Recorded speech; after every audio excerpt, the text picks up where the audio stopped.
Washington ডিসির এই পথ ধরে হাঁটতে হাঁটতে মনে হয় শহরটা শুধু ক্ষমতা আর রাজনীতির কেন্দ্র, তা কিন্তু না। কেন জানি বারবার মনে হচ্ছে এটা এক জীবন্ত জাদুঘর, যেখানে ইতিহাস, আধুনিকতা আর নান্দনিকতার মেলবন্ধন ঘটে প্রতিটি মোড়ে। ওয়াশিংটন ডিসিতে ঘুরতে ঘুরতে উদ্বাস্তুদের একটা আস্তানা খুঁজে পেলাম। এটি আমরা কয়েকটি টেন্ট দেখতে পাচ্ছি এবং যেটুকু শুনলাম যে এখানে যারা ঘর হারা উদ্বাস্তু যারা, তারা এখানে এরকম তাঁবু করে তাদের জীবন ধারণ করে। বাঙালি খাবার খুঁজছি যে ডাল ভাত খাওয়া যায় কিনা, তো শাহাদত ভাই আমাদেরকে সেটির ব্যবস্থা করতে নিয়ে যাচ্ছে, দেখা যাক। কি করলেন? ওয়েট কেন? ওটা প্রেস করলাম, ওই যে যাইতে হবে না। ও মানে আপনি চাইলেই বাংলাদেশের মতো করে হুট করে রাস্তা পার হয়ে গেলেন? ভাই হ্যাঁ, 500 টাকা জরিমানা দিবে, এটাকে যে ওয়াকু বল। এই যে গ্রিন হয়ে গেছে। ওয়াশিংটন ডিসিতে সব বাংলাদেশি বাইরে থেকে পেলাম খাবার, বাংলা খাবার খাওয়ার জন্য আমরা আসছি। মানে একেবারে আপনাদের মতো করে পাকাইতেছি ভাই, বাংলা ভাষায় কথা বলতে। এই জন্য তো আসছি এখানে খুঁজে পেয়ে। আমার দেশি খাবারের মধ্যে পাক হচ্ছে, নিজেরা পাকাচ্ছি। ভাত, মুরগি মাংস, ডাল, ফুলকপি, আলু।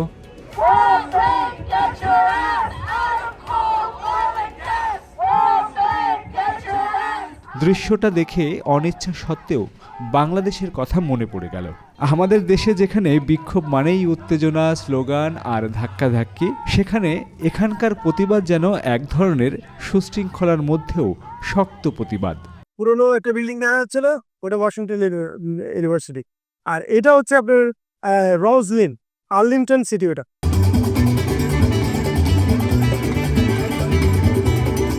আইএমএফ ও বিশ্বব্যাংকের শীর্ষ কর্মকর্তারা সবাই উপস্থিত এখানে। দারুণ আয়োজন। প্রেস সেন্টারে আজ যেন এক অন্যরকম আমেজ।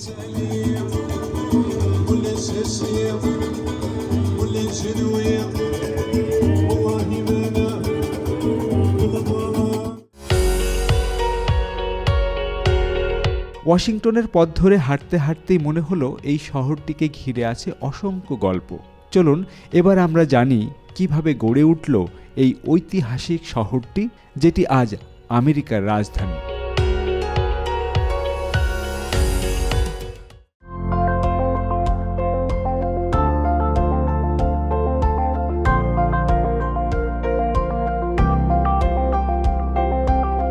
ভার্জিনিয়ার আলো ঝলমলে সকাল। আজ আমেরিকা ভ্রমণের আমার দ্বিতীয় দিন। আর্লিংটনের মোটেলের পাশ থেকেই সকালে উবারে উঠলাম। গন্তব্য আমেরিকার রাজধানী ওয়াশিংটন ডিসি, যেখানে চলছে বিশ্ব ব্যাংক ও আইএমএফের বার্ষিক সম্মেলন। বাংলাদেশ থেকে এবার আমরা কয়েকজন টেলিভিশন ও পত্রিকার সাংবাদিক এসেছি সংবাদ সংগ্রহের জন্য। উদ্দেশ্য যে শুধুই সংবাদ সংগ্রহ তা কিন্তু না। ঘুরে দেখতে চাই বিশ্বের প্রভাবশালী এই শহর, জানাতে চাই, শিখতে চাই আর দেখাতে চাই আপনাদেরকে।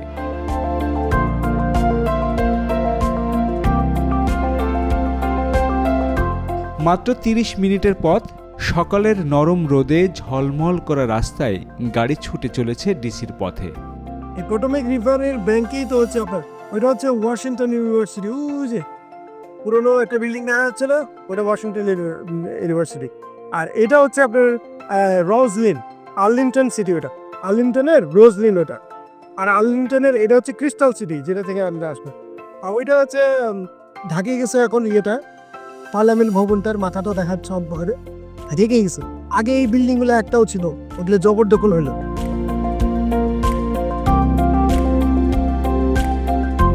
শহরে ঢুকতেই চারপাশের স্থাপত্য, সুশৃঙ্খল পরিবেশ আর এক ধরনের মর্যাদার ছাপ চোখে পড়ে।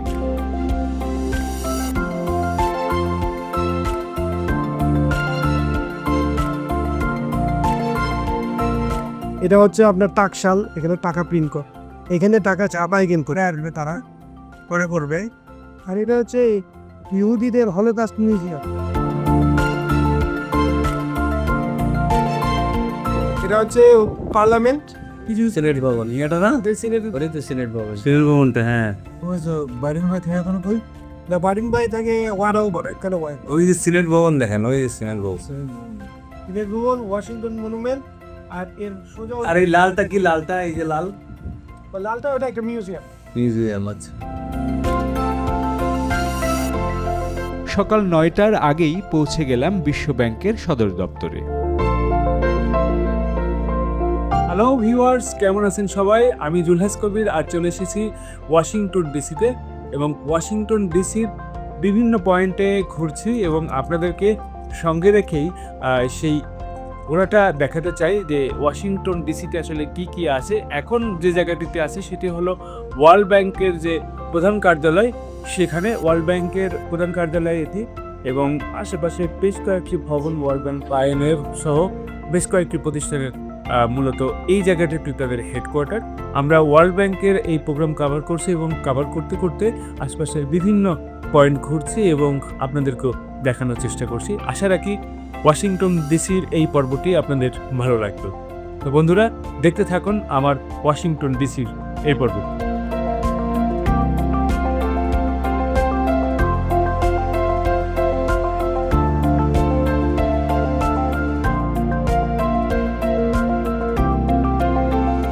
প্রথমেই রেজিস্ট্রেশনের আনুষ্ঠানিকতা। নিরাপত্তা কড়াকড়ি থাকলেও পুরো প্রক্রিয়া বেশ সংগঠিত। রেজিস্ট্রেশন শেষ করে বেরিয়ে পড়লাম সংবাদ সংগ্রহের কাজে।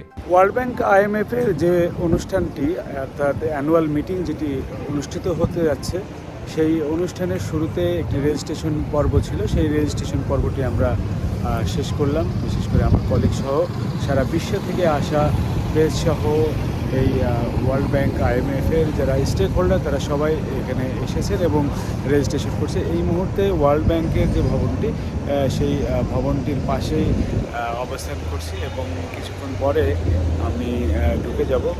তখন ওয়ার্ল্ড ব্যাংকে কী ধরনের প্রোগ্রাম হয় সেটি দেখানোর চেষ্টা করব।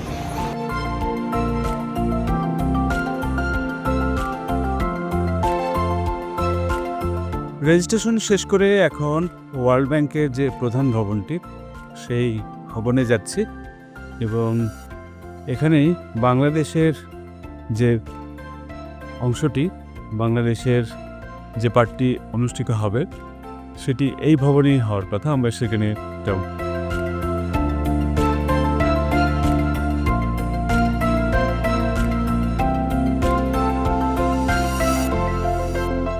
IMF এর সদর দপ্তরের একটি দৃশ্য আমাদের সবার দৃষ্টি কেড়ে নিল। ভবনটির নিচেই সারি সারি সাজানো পৃথিবীর সব দেশের পতাকা। শত শত পতাকার ভিড়ে যখন লাল সবুজের বাংলাদেশের পতাকা খুঁজে পেলাম, এক অদ্ভুত আবেগে ভরে উঠল মন। এক টুকরো বাংলাদেশ। আমেরিকার মাটিতে নিজের দেশের পতাকা দেখা এ এক আলাদা গর্বের অনুভূতি।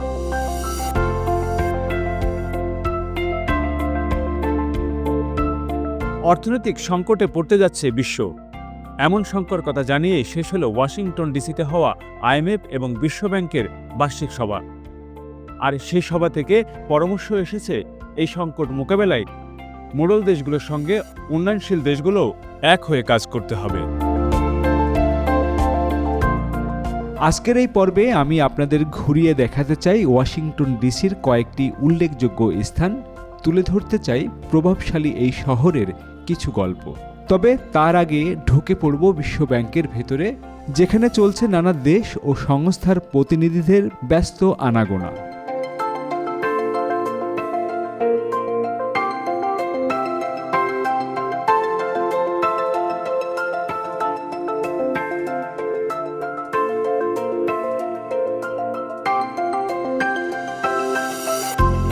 বিশ্বব্যাংক IMF এর এই বার্ষিক সম্মেলনে সকাল থেকেই একের পর এক সেমিনার, সংবাদ সম্মেলন, ব্যস্ত সময় কাটছে আমাদের। নানা দেশের প্রতিনিধি, অর্থনীতিবিদ ও সাংবাদিকদের কথোপকথন যেন বিশ্ব রাজনীতি ও অর্থনীতির এক জীবন্ত পাঠশালা মনে হলো আমার কাছে। এটি ওয়ার্ল্ড ব্যাংকের আরেকটি ভবন, যে ভবনটিতে বেশ কয়েকটি সেমিনার অনুষ্ঠিত হচ্ছে। এই সেমিনার থেকে আমরা নিউজ সংগ্রহ করছি এবং এক একটি বিল্ডিংয়ে এক এক ধরনের সেমিনার আজকে অনুষ্ঠিত হচ্ছে। বিভিন্ন ইস্যু নিয়ে আসলে এই সেমিনারগুলো অনুষ্ঠিত হচ্ছে। বেলা গড়িয়ে তখন দুপুর। কয়েকটি সেশন কভার করার পর সবাই মিলে বের হলাম দুপুরের খাবারের উদ্দেশ্যে। বিশাল এই আয়োজনকে ঘিরে পুরো এলাকা জুড়েই কঠোর নিরাপত্তা ব্যবস্থা। রাস্তার দুপাশেই টহল গাড়ি, পুলিশের উপস্থিতি আর মিডিয়া কর্মীদের সরগরম ভিড়। সব মিলিয়ে এক কর্মচঞ্চল পরিবেশ। আর সেই পরিবেশের মাঝেই দাঁড়িয়ে আছে পৃথিবীর অর্থনীতির দুই শক্তি ঘাঁটি বিশ্বব্যাংক ও IMF-এর সদর দপ্তর, যাদের সিদ্ধান্ত আর নীতিতেই নির্ধারিত হয় বহু দেশের অর্থনৈতিক গতিপথ। সেই প্রতিষ্ঠানগুলোতে এসে এই সংবাদ সংগ্রহ করা সত্যি এক অন্য অভিজ্ঞতা। বাইরে তখনও কড়া নিরাপত্তা, সারা বিশ্বের অর্থনীতির ভবিষ্যৎ নির্ধারণে ব্যস্ত বিশ্বব্যাংক ও IMF-এর এই সম্মেলন চলছেই।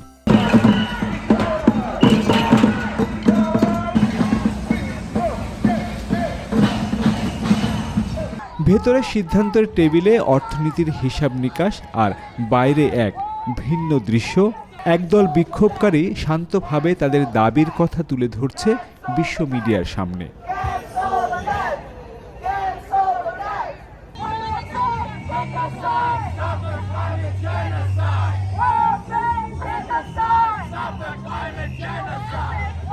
কোনো হট্টগোল নেই, নেই ভাঙচুর বা বিশৃঙ্খলা। সুশৃঙ্খলভাবে প্ল্যাকার্ড হাতে দাঁড়িয়ে তারা জানাচ্ছে নিজেদের বক্তব্য।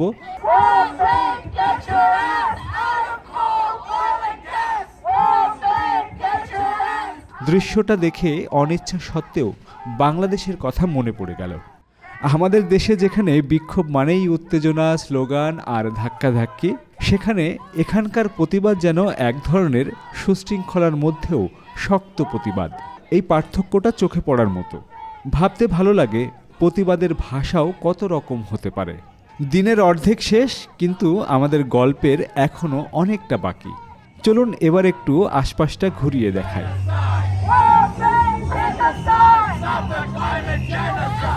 সারাদিনের কর্মব্যস্ততায় সবাই ক্লান্ত আর ক্ষুধার্ত, তাই সিদ্ধান্ত নিলাম আগে একটু পেট পুরে খাওয়া দরকার। যাচ্ছি ভার্জিনিয়ার একটি বাংলাদেশি খাবারের রেস্টুরেন্টে, যেখানে দেশের স্বাদ মেলে বিদেশের মাটিতে। এটা জেফারসন মেমোরিয়ালের সামনে পানি আছে, লেকটার মধ্যে অনেকগুলি চেরি ফুলের গাছ আছে, গোল করে। চেরি উৎসব হয় প্রতি বছর। আমাদের সঙ্গী আমেরিকা প্রবাসী 21 টেলিভিশনের সাবেক সহকর্মী শাহাদুত ভাই। তিনি নিজের গাড়িতে করেই আমাদের নিয়ে যাচ্ছেন সেখানে। দীর্ঘদিন পর তাকে পেয়ে আমরা ভীষণ আনন্দিত।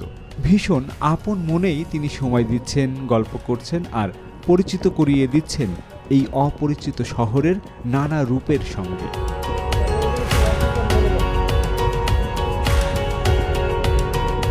গাড়ি পার্কিং করে আমরা হাঁটা শুরু করলাম রেস্টুরেন্টের দিকে। প্রচুর ক্ষুধা লাগছে, ভিডিও করার মুডে নাই কেউ, তারপরও যতটুকু পারছি আর কি করছে। আমরা একটা খাবারের হোটেলের সন্ধানে যাচ্ছি যেখানে বাঙালি খাবার খুঁজছি, যে ডাল ভাত খাওয়া যায় কিনা। তো শাহাদুত ভাই আমাদেরকে সেটির ব্যবস্থা করতে নিয়ে যাচ্ছে, দেখা যাক কি করলেন। ওয়েট কেন? ওটা প্রেস করলাম, ওই যে যাইতে হবে না। ও মানে আপনি চাইলেই বাংলাদেশের মতো করে হুট করে রাস্তা পার হয়ে গেলেন? ভাই হ্যাঁ, 500 টাকা জরিমানা দিবে, এটাকে যে ওয়াতো বল। এই যে গ্রিন হয়েছে, সেম জিনিসটা সিঙ্গাপুরে পাইছি। তো অনেক কিছু আসলে শেখার আছে। 500 টাকা জরিমানা বলবেন না, হচ্ছে কি ইয়ে করতে হবে, ক্লোজ করতে হলে কি লাগবে জানেন? আপনার প্রত্যেকটা সিগন্যাল পার হওয়ার জন্য এই যে নিয়ম আছে সেটি ফলো করতে হবে। সেই ফলোটি যেমন এখানে প্রেস করতে হচ্ছে, তারপরে এখানে সিগন্যালটি দেবে। যখন আপনাকে গ্রিন সিগন্যালটি দেবে তখন আপনি এটি পার হতে পারবেন, তখন গাড়িগুলো এসে স্টপ হয়ে যাবে। তো আইনের প্রতি শ্রদ্ধাশীল সবাই, চাইলেই কেউ কিন্তু এখান থেকে পার হতে পারে না। তাহলে মাহবুব ভাই কি শিখলেন? অনেক কিছু শিখলাম ভাই, শিখলেন না? একদম উচিত শিক্ষা ভাই। মাহবুব ভাই এই তো এই না গ্রিন দিছে। আচ্ছা, সবুজ সিগন্যালে নিচে নির্দিষ্ট একটা সময়ের মধ্যেই পার হতে হবে। সবুজ ভাই, হ্যাঁ সবুজ। Teka. Da kan man sikkert ta på sting på de ser ut som de vinner. calm down on here. তো একটি দেশের যে আইন এবং সেই আইনগুলো যদি মেনে চলা যায় তাহলে তার যে সুফল নাগরিকরা পায় সেটি আসলে এই আমেরিকাতে এসে দেখলাম। তো আমরা খাবারের হোটেলে ঢুকতেছি। এটা কি যেন নাম? কাবাব প্লেস কাবাব প্লেস। 24 আওয়ার্স খোলা থাকে আপনার 24 আওয়ার্স খোলা থেকে আফগান কাবাব প্লেস। ওয়াও।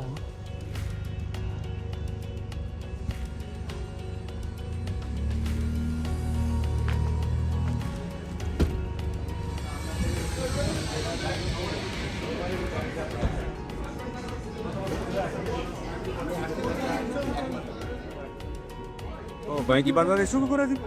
খায় দেয় তারপরে পয়সা দিলে নাহলে মারলে অবশেষে ভাত পাইছেন না? না ভাত খেতেই হবে ওখানে কোনো তার মধ্যে আমাদের টার্গেট ছিল। বাধ্যবাধকতা ছিল না। ভাত, মুরগি মাংস, ডাল, ফুলকপি আলু, চিকেন, গরুর মাংস। এই সব কি বাংলাদেশি নাকি? আমার দেশি ভাই হ্যাঁ দেখে বাংলা ভাষা কথা বলতে পারতেছেন তো? এটাই তো ভালো লাগছে দেখে আমার বোঝা নাই কি ভাই। সব বাংলাদেশি। ওয়াশিংটন ডিসিতে সব বাংলাদেশি বাইরে থেকে পেলাম খাবার। বাংলা খাবার খাওয়ার জন্য আমরা আসছি। মানে একেবারে আপনাদের মতো করে পাকাইতেছি ভাই। গরুর মাংস, ঝাল ঝাল ঝাল ঝাল গরুর মাংস। হ্যাঁ ঝাল ঝাল হবে হ্যাঁ স্যার, যারা ভাবে আপনাদের মন মতো করে খেতে পাবেন, এর চেয়ে ভালো কিছু আশা করা যাচ্ছে না। বাংলা ভাষায় কথা বলতে এই জন্য তো আসছি এখানে খুঁজে পেয়ে। আমার বেশি খাবারের মধ্যে পাক হচ্ছে, নিজেরা পাকাচ্ছি, এটাই বড় কথা। অতজন আপনার এখানে? আমাদের এখানে 32 নাম স্টাফ আছে, আরো বেশি হবে। সব বাংলাদেশ? হ্যাঁ 3টা রেস্টুরেন্ট আমাদের মালিক। গুড। আসছি দা। ওকে থ্যাংক ইউ ভাইজান। দুপুরের খাবার শেষ করে আবারও ফিরে আসলাম ওয়াশিংটন ডিসিতে। এবার সময় টেলিভিশনের বিশেষ প্রতিনিধি সানবীর রুপল ভাইকে সঙ্গে নিয়ে বেরিয়ে পড়লাম এই শহরের ইতিহাস আর সৌন্দর্যের খোঁজে। বিশ্বব্যাংকের আশপাশে ঘুরতে ঘুরতে বারবার চোখ আটকে যাচ্ছে চারপাশের ভবনগুলোর দিকে। অসাধারণ সব স্থাপত্য শৈলী, যে কোনো পর্যটককেই মুগ্ধ করবে এই স্থাপত্য। বিশাল দৃষ্টিনন্দন আর আধুনিক স্থাপনা, প্রতিটি ভবনের নকশায় যেন ফুটে আছে এক ধরনের শিল্প ও শৃঙ্খলা। ওয়াশিংটন ডিসিতে আসার পর বিভিন্ন পয়েন্ট ঘুরে দেখছি এবং বিভিন্ন পয়েন্টেই যাওয়ার চেষ্টা করছি। তো একেবারে হাতে সময় কম, এর মধ্যে যতটুকু সম্ভব হচ্ছে এই রাজধানী শহরটি ঘুরিয়ে দেখানোর চেষ্টা অব্যাহত আছে। দুজন শহরের এক প্রান্ত থেকে আরেক প্রান্ত হাঁটব বলেই বের হয়েছে। হাঁটতে হাঁটতে মাঝে মাঝে মনে হচ্ছে কোন ভবনটা আসলে কি তা বোঝা মুশকিল। নতুন শহর, নতুন অভিজ্ঞতা, হয়তো কোনো বিখ্যাত স্থাপনার পাশ দিয়েই চলে যাচ্ছি, অথচ ঠিক চিনতে পারছি না। তবুও এক অদ্ভুত আনন্দ কাজ করছে মনে। এই শহরের প্রতিটি পথ, প্রতিটি ভবন যেন গল্প বলে। ওয়াশিংটন ডিসির এই পথ ধরে হাঁটতে হাঁটতে মনে হয় শহরটা শুধু ক্ষমতা আর রাজনীতির কেন্দ্র, তা কিন্তু না। কেন জানি বারবার মনে হচ্ছে এটা এক জীবন্ত জাদুঘর, যেখানে ইতিহাস, আধুনিকতা আর নান্দনিকতার মেলবন্ধন ঘটে প্রতিটি মোড়ে।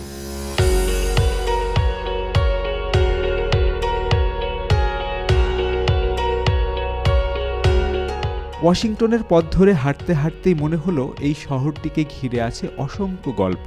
চলুন এবার আমরা জানি কিভাবে গড়ে উঠল এই ঐতিহাসিক শহরটি, যেটি আজ আমেরিকার রাজধানী।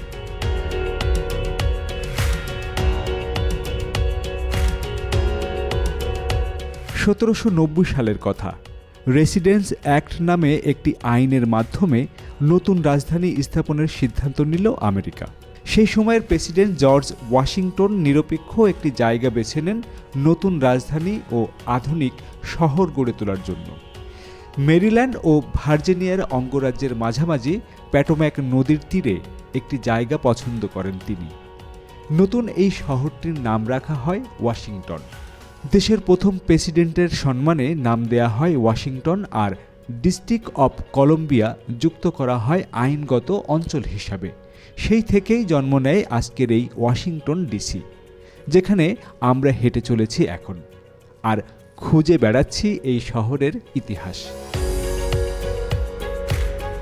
বলে রাখি, যুক্তরাষ্ট্র স্বাধীন হওয়ার পর 1789 থেকে 1790 সাল পর্যন্ত নিউ ইয়র্ক সিটি ছিল প্রথম রাজধানী। পরে সেখান থেকে রাজধানী স্থানান্তরিত হয় ফিলাডেলফিয়াতে। 1790 থেকে 1800 সাল পর্যন্ত ছিল সেটি। পরের একটি পর্বে ঘুরতে যাব ফিলাডেলফিয়াতে। আশা রাখি সেই পর্বটিও ভালো লাগবে আপনাদের। Washington DC. এই শহর নির্মাণ শুরু হয় মূলত 1791 সালে। দীর্ঘ প্রায় 10 বছর চলে এই শহরের নির্মাণ কাজ। যাত্রা শুরুর জন্যই বেছে নেওয়া হয় 1800 সালকে। রাজধানী হিসেবে সরকারি কার্যক্রম পুরোপুরি স্থানান্তরিত হয় জুন মাসে। সে বছরই প্রেসিডেন্ট জন অ্যাডামস প্রথমবারের মতো হোয়াইট হাউসে প্রবেশ করেন। আর তার এই প্রবেশের মধ্য দিয়েই আনুষ্ঠানিকভাবে রাজধানী হিসেবে ওয়াশিংটন যাত্রা শুরু করে।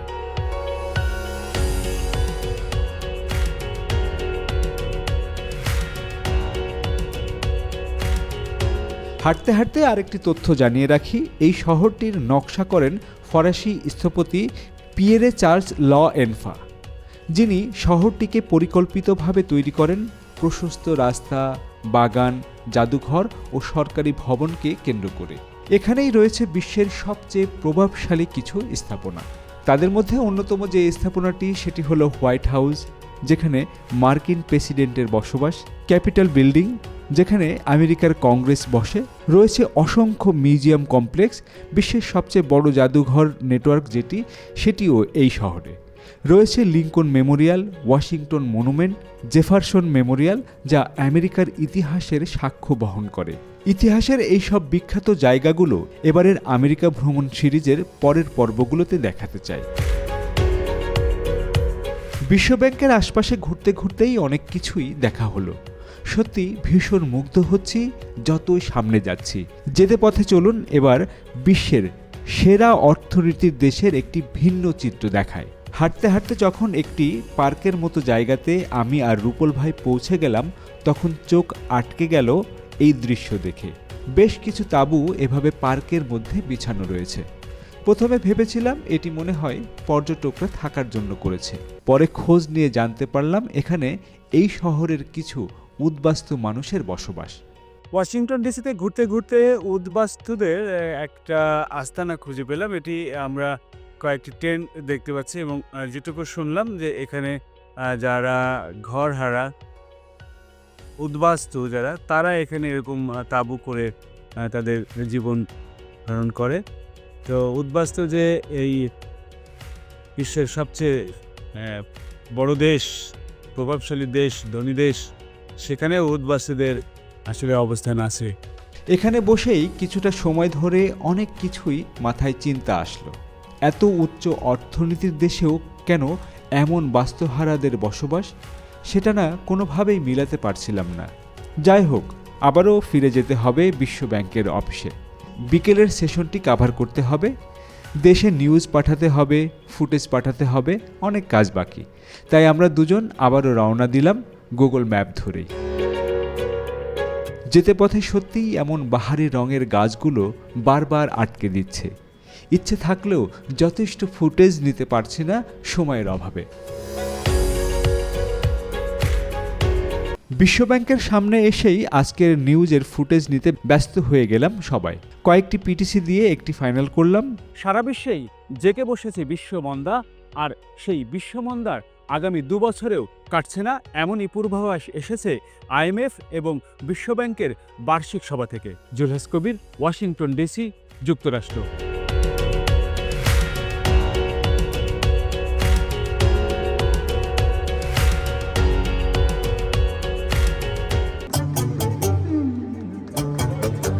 সন্ধ্যায় শুরু হলো অপ্রত্যাশিত এক পর্ব, গান বাজনা আর খাবারের বিশাল আয়োজন। চলুন এবার দেখাই সেই আয়োজনের কিছু অংশ।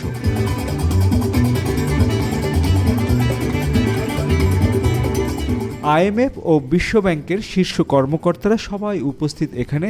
দারুণ আয়োজন। প্রেস সেন্টারে আজ যেন এক অন্যরকম আমেজ।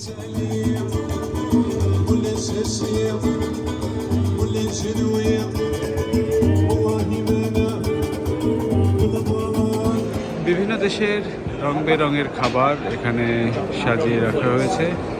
আমরা যারা গণমাধ্যম কর্মী সারা পৃথিবী থেকে এসেছি তাদের খাওয়ার জন্য। কিছুক্ষণের মধ্যে একটি শুরু হবে। Fish first, chicken far side. Thank you, sir. তো দর্শক, আমেরিকার এই পর্বটি কেমন লাগলো অবশ্যই কমেন্ট বক্সে লিখে জানাবেন। আগামী পর্বে আমি আমেরিকার বিভিন্ন গুরুত্বপূর্ণ স্থাপনাগুলো ঘুরব এবং আপনাদেরকে দেখাবো। আশা রাখি সেই পর্বটি দেখলে আমেরিকার ওয়াশিংটন ডিসির এই শহরটি সম্পর্কে ভালো একটি ধারণা পাবেন। তো ভিউয়ার্স, আপনি যদি আমার চ্যানেলে নতুন হয়ে থাকেন তাহলে অবশ্যই একটি সাবস্ক্রাইব করবেন, আর ভিডিওটি ভালো লাগলে লাইক, কমেন্ট, শেয়ার করতে মোটেও ভুল করবেন না। তো ভিউয়ার্স, আমি জুলহাস কবির বিদায় নিচ্ছি আজকের মতো। দেখা হবে আবারও নতুন কোনো পর্বে। সে পর্যন্ত ভালো থাকুন, সুস্থ থাকুন, নিরাপদে থাকুন।